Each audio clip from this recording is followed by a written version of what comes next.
Bonjour à tous, ravie de participer à ces échanges. Donc moi je suis le docteur Chantal Legrand, je suis sortie de l'école vétérinaire, j'ai pratiqué un petit peu, quelques années et assez rapidement en fait je me suis dirigée vers justement des entreprises, hein, des emplois de type marketing principalement dans l'industrie et notamment l'industrie pharmaceutique vétérinaire, dans laquelle j'ai passé, j'ose même pas le dire, mais j'ai passé bien 25 ans. Donc voilà, avant de revenir enseigner à l'école, en fait, le management, le marketing et la gestion. Et donc moi, je suis Renaud Tissier, je suis pharmacologue, donc je suis enseignant en pharmacie tox à l'école vétérinaire. Donc j'ai fait plutôt une formation de chercheur, donc je connais bien dans l'industrie le secteur de la recherche, aussi bien dans l'industrie pharmaceutique humaine ou vétérinaire que dans le dispositif médical.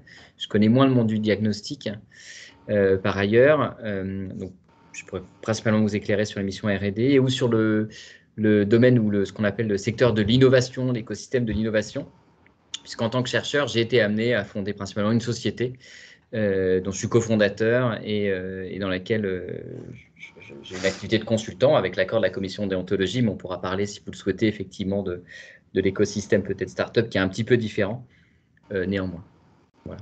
Si on prend toute la chaîne de création d'un médicament vétérinaire, à quel moment clé vont intervenir des vétérinaires et est-ce que c'est donc le même vétérinaire ou des métiers différents qui vont intervenir à différentes étapes de la chaîne de production? Alors, je vais peut-être commencer, et puis après, je vais vite redonner la parole à Renaud. En fait, je pense que les métiers en fait, dans lesquels les vétérinaires peuvent s'insérer sur le cycle de vie, par exemple, du médicament dans l'industrie pharmaceutique, se divisent finalement en deux grandes phases. Il y a tout ce qu'il y a avant la mise sur le marché du médicament en question, et puis il y a tout ce qu'il y a après. Avec finalement au milieu de tout ça des fonctions qui sont réglementaires et marketing qui sont à cheval sur les deux. Mais donc pour commencer peut-être le cycle de vie du médicament, je pense que on commence par tout ce qui est recherche et développement. Et là du coup je vais laisser la parole à Renaud et je la reprendrai après pour la partie plus commerciale. Voilà. Oui, sur la partie initiale, on peut dire qu'il y a toute une série de métiers. Peut-être le premier message qu'on peut envoyer, c'est que l'industrie pharmaceutique, c'est beaucoup de métiers qui sont extrêmement différents.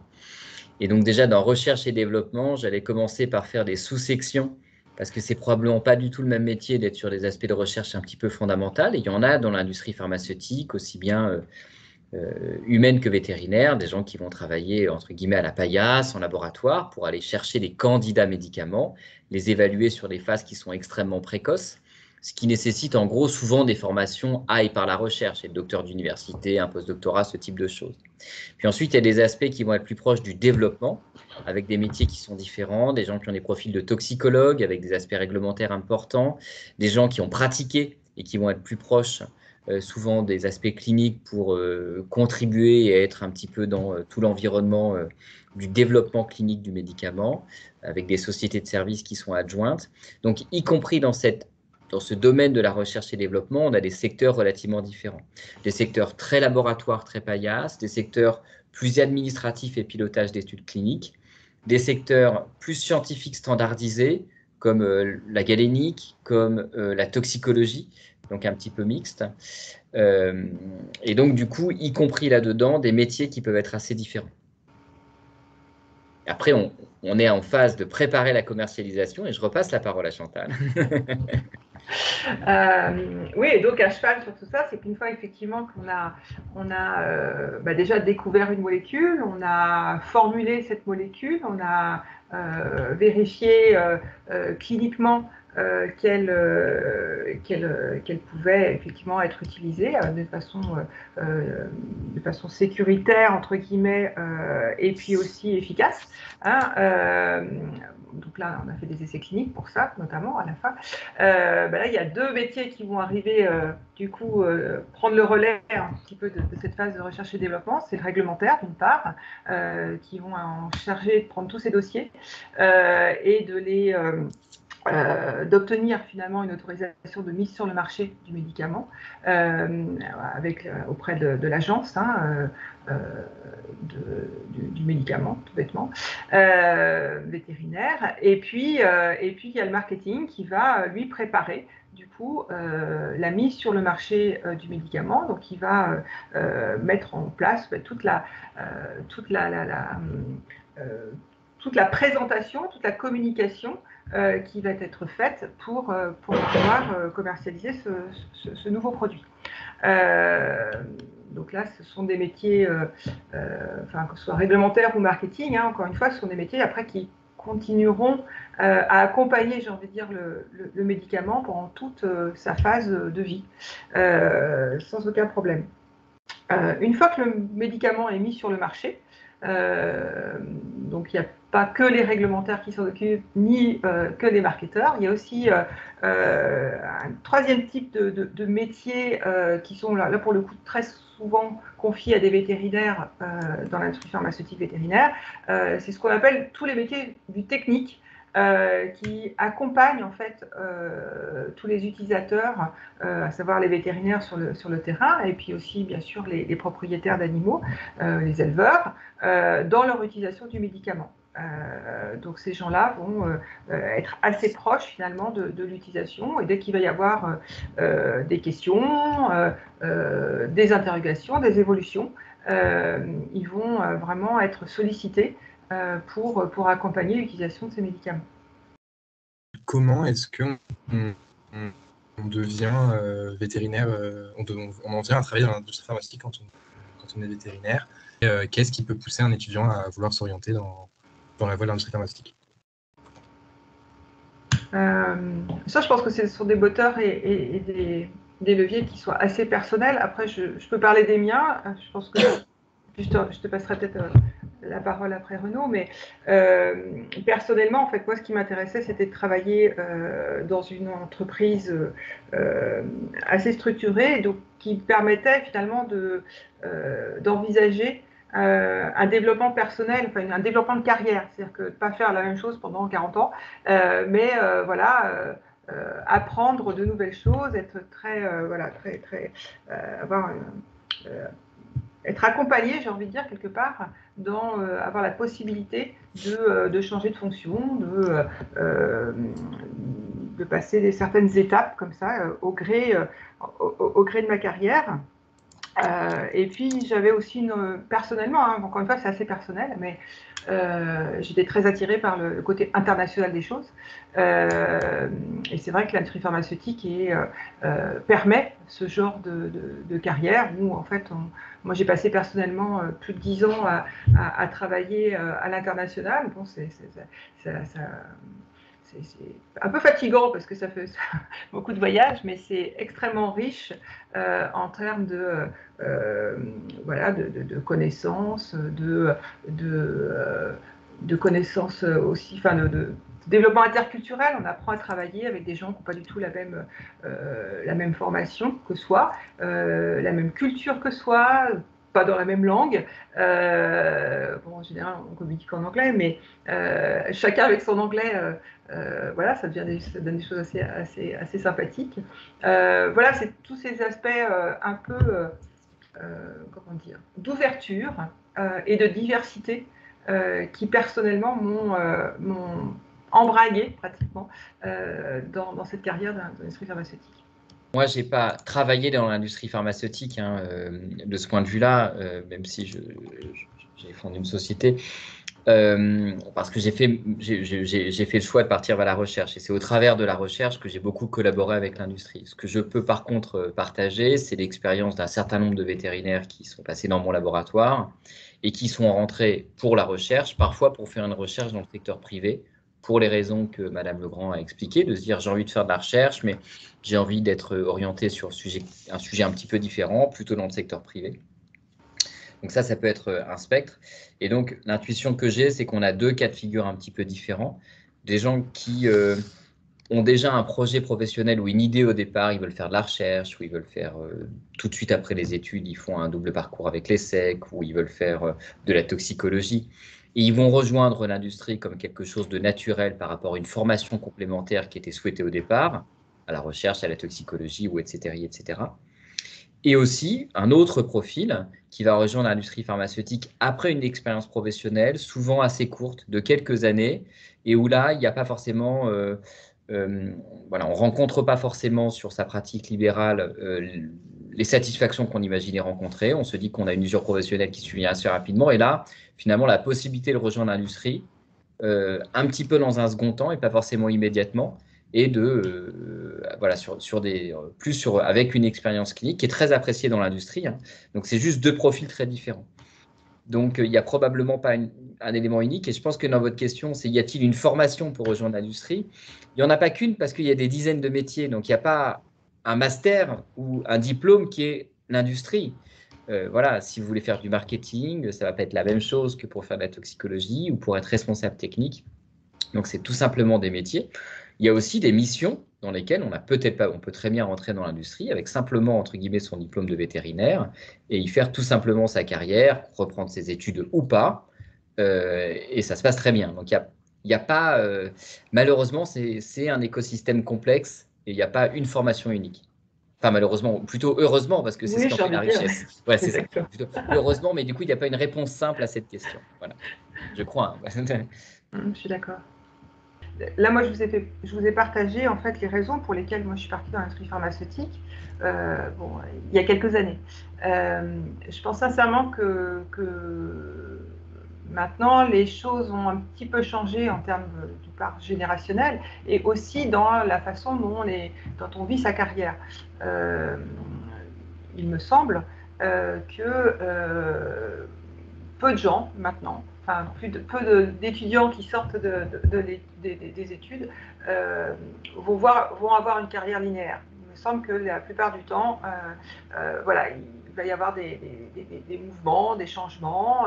Je pense qu'on est beaucoup plus mûr. Je ne sais pas si c'est mature, je ne sais pas, mais je pense que c'est beaucoup plus dans l'air du temps ou accepter tout simplement que voilà, des gens pratiquent, font quelque chose pendant une dizaine d'années et puis après font quelque chose d'autre et puis finalement reviennent peut-être à leurs premiers amours et puis après ou changent complètement. Enfin voilà, je pense qu'il y aura plus très peu de carrière linéaire et du coup quand on sort de l'école vétérinaire, alors déjà on a une superbe formation très généraliste sur le métabolisme, sur le fonctionnement des corps, des maladies, tout ce qui est infectieux. Enfin, on a une formation honnêtement qui est extraordinaire et qui est très appréciée. Et avec ça, on peut faire finalement beaucoup de choses. Si en plus on y ajoute une corde plus entrepreneuriale, entre guillemets, je dirais l'adéquation des deux permet d'ouvrir énormément de portes. Voilà. Je ne sais pas si le professeur Tissier est d'accord avec cette analyse, mais... Tout à fait, c'est vrai dans le monde vétérinaire comme ça l'est probablement ailleurs. Les attentes ont évolué, y compris les attentes sociétales, hein, sont probablement pas les mêmes aujourd'hui qu'elles l'étaient il y a quelques années. Les deux sont adaptés. Il y a peut-être dans ce qui a été dit une dimension importante à intégrer dans l'industrie pharmaceutique. On peut peut-être insister là-dessus. Chantal, tu diras si tu es d'accord, mais la dimension d'internationalisation et peut-être celle de mobilité sont des donnes à prendre en considération. On est aujourd'hui dans un secteur qui est très mouvant, avec des groupes qui sont mouvants. Lorsqu'on n'est pas mobile et lorsqu'on n'est pas internationalisable, cela peut être un frein dans une carrière d'industrie pharmaceutique, comme dans d'autres carrières d'ailleurs. Et ça, c'est un élément à intégrer parce que c'est un secteur dans lequel il ne faut pas être trop casanier. Et il faut l'intégrer parce que je pense, hein, et donc ça, c'est un élément à intégrer qui est, voilà, on peut très bien peut-être être satisfait, mais Vous entendez certainement vous-même parler de restructuration, choses comme ça, et ça se produit de façon très dynamique, très rapide dans l'industrie pharmaceutique. Enfin, pas forcément rapide, pardon, mais ça se produit de façon non exceptionnelle. Et lorsque ça bouge, ben, ça peut dire qu'on renvoie tout en Angleterre ou tout aux États-Unis. Voilà. Et là, la question se pose, ben, faut peut-être être mobile, trouver un autre groupe. Et lorsqu'on évolue dans ses carrières, il y a ce besoin de mobilité. Donc ça, c'est une dimension à intégrer parce que même à Paris, on peut avoir besoin d'aller ailleurs qu'à Paris et ne pas toujours trouver le poste qui correspond exactement à son attente. Parce que, et c'est vrai également dans l'industrie pharmaceutique humaine, hein. Donc c'est un secteur dans lequel, lorsqu'on atteint des fonctions managériales importantes, on a ce besoin de mobilité et qu'il faut intégrer, sinon on a un plafond de verre, possiblement. Je ne veux pas généraliser, mais il y a cette Oui. possibilité. Voilà. Et au-delà de ça, par rapport à un clinicien qui peut s'installer finalement partout, effectivement, il faut, dans l'industrie pharmaceutique, il faut être là où il y a le siège, où il y a un siège. Donc voilà, après il y a quelques points en France, par exemple, et puis après dans les autres pays. Mais c'est vrai que c'est pas n'importe où. Ça, il faut peut-être aussi l'intégrer si on veut parler des inconvénients. Bon, après, ça a beaucoup d'autres avantages, bien entendu, mais voilà, on pointait sur ce qui peut être des éléments à intégrer qui peuvent être peut-être considérés comme des inconvénients ou pour certains d'ailleurs des avantages. Vous avez insisté sur la pluralité des métiers dans l'industrie pharmaceutique. Alors, il n'y aura peut-être pas une réponse univoque à ma question, mais quelles seraient les qualités, les aptitudes d'un bon vétérinaire qui travaille dans ce milieu-là? Alors, moi, je mettrais en un la curiosité, puisque pour moi, ça va avec le besoin d'ouverture. En deux, l'adaptabilité, et c'est en lien avec ce que venait de préciser le professeur Tissier, et puis aussi le sens de l'intérêt commun.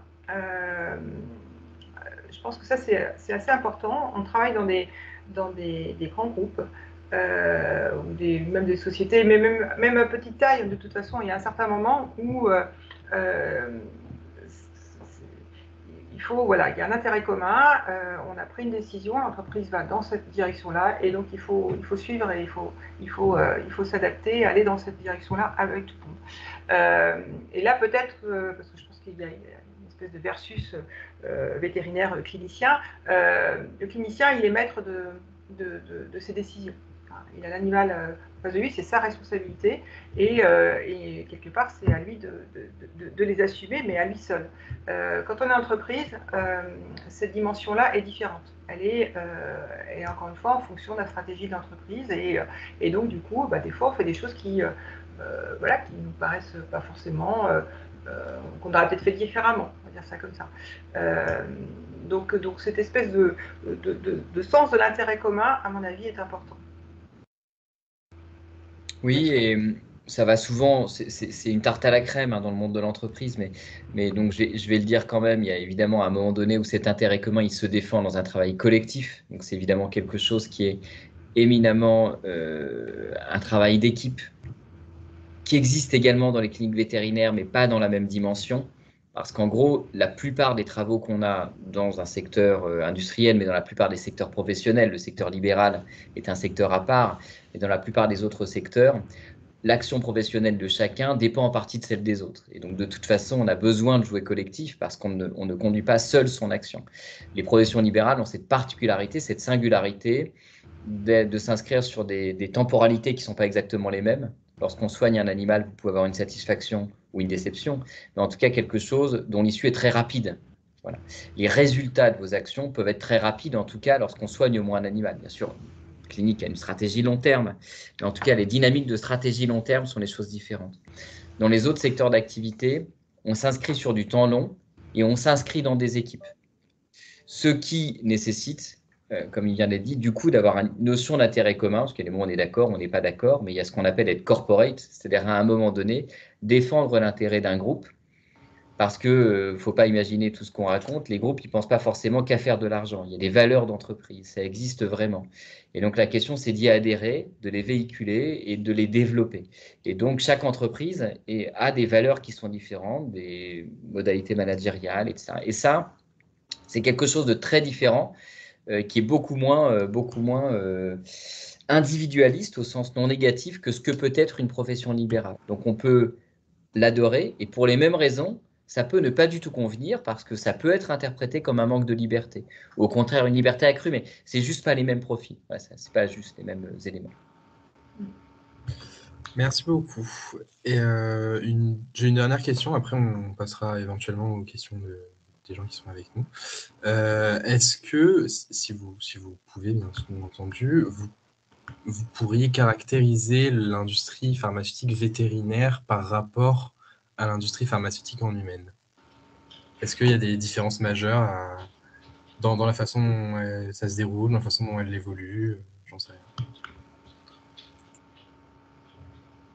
Alors, moi, j'ai travaillé dans les deux. Honnêtement, c'est exactement, c'est très calqué en fait. Donc en fait, le processus qu'on vous a expliqué tout à l'heure de cycle de vie du médicament, etc., toutes les mesures réglementaires, etc., sont les mêmes. Donc ça, là-dessus, il n'y a pas de différence fondamentale. D'ailleurs, pour certains, alors c'est de moins en moins vrai, mais il y a beaucoup de groupes qui avaient division santé humaine et division santé animale. Pour ce qui est, après la différence, peut-être, s'il y en a une, ce sont les gens avec qui on interagit encore une fois, une fois que le médicament est sur le marché. Dans un cas, vous allez interagir avec des médecins, dans un autre cas, vous allez interagir avec des vétérinaires. Et c'est vrai que quand vous êtes vétérinaire et que vous interagissez avec des vétérinaires, c'est un peu une grande famille, les vétérinaires quand même. C'est un petit monde, mais c'est vrai que ça a un côté beaucoup plus, j'ai envie de dire, chaleureux. Qu'au niveau humain, qu'au niveau des médecins. Ceci dit, encore une fois, pour avoir travaillé dans les deux, je n'ai jamais, en tant que vétérinaire, et ça a toujours été, je suis toujours présentée comme vétérinaire, même quand je travaillais en humaine, ça ne m'a jamais posé aucun problème, bien au contraire, d'être vétérinaire et pas médecin. Non, je suis évidemment d'accord.